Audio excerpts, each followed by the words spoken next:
मर्द एक कान से बात सुनकर दूसरे कान से निकाल देता है। औरत दोनों कानों से सुनती है और मुंह से निकालती है। बक बक बक बक बक।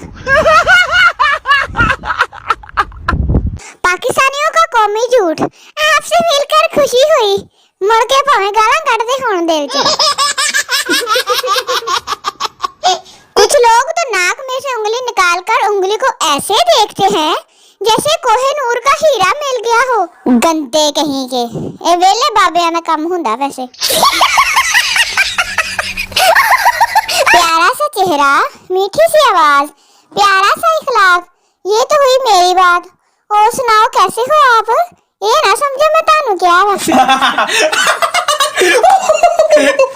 खुदा करे मोहब्बत में किसी को जुदाई न मिले, जो मुझे याद ना करे इसे ठंड में रजाई न मिले। वाह वाह वाह, और वो कंबता रहे। इश्क का समुंदर भी अजीब समंदर है।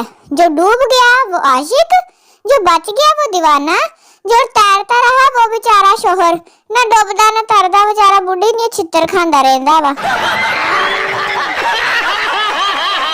इस तरह तो डॉक्टर्स भी बीपी चेक नहीं करते जिस तरह आजकल लोग डीपी चेक करते हैं। वेखा तो सही इन्ने भरा किदां दी डीपी लाई है, फिर सड़न लग पेंदे आ। राबते हद से बढ़ जाएं तो गम मिलते हैं, इसलिए हम व्हाट्सएप में कम मिलते हैं।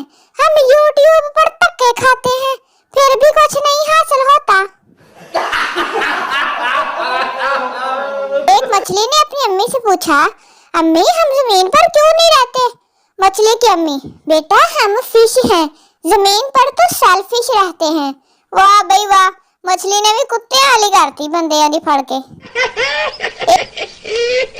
एक चिड़ी थी एक चिड़ा था, दोनों की शादी हो गई, दोनों चिड़चिड़े हो गए, रोज चिड़चिड़ करते रहंदे, लड़ते रहंदे, बदतमीज।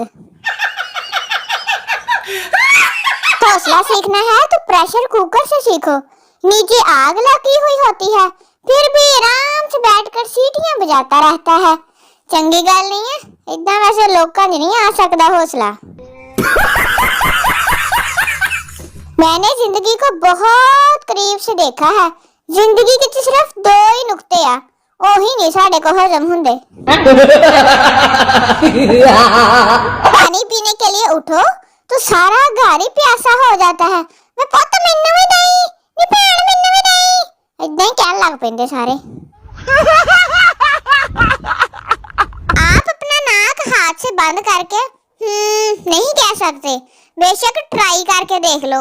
हुण ये ना होवे तुसी वीडियो लाइक ना करो ते हूं ट्राई करन चक्करां च बैठो। आज मुर्शिद ने मुझे का मतलब समझाया। H फॉर हाँ, M फॉर मेरे ते M फॉर महबूब। हुण करो जरा मध्या तना करन बैठ जांदे आ। बैरून मुल्क किचन, बेडरूम, ड्राइंग रूम ते डाइनिंग रूम, ते पाकिस्तान च अब्बू वाला कमरा, एसी वाला कमरा, कंप्यूटर वाला कमरा, पेटियां वाला अंदर, बड़ा अंदर, छोटा अंदर ते गबला अंदर। कुछ लोगों की व्हाट्सएप पर ऐसे टाइपिंग आ रहा होता है जैसे वसीयत लिख रहे हो, ते रिप्लाई आंदा है जिद्दां मझ बोलदी हुंदी है। मुझे ऑनलाइन देखते ही तेरा ऑफलाइन हो जाना। हाय ओए तेरी डिजिटल बगैरती, बगैरत तो है, डिजिटल भी हो गई नाल।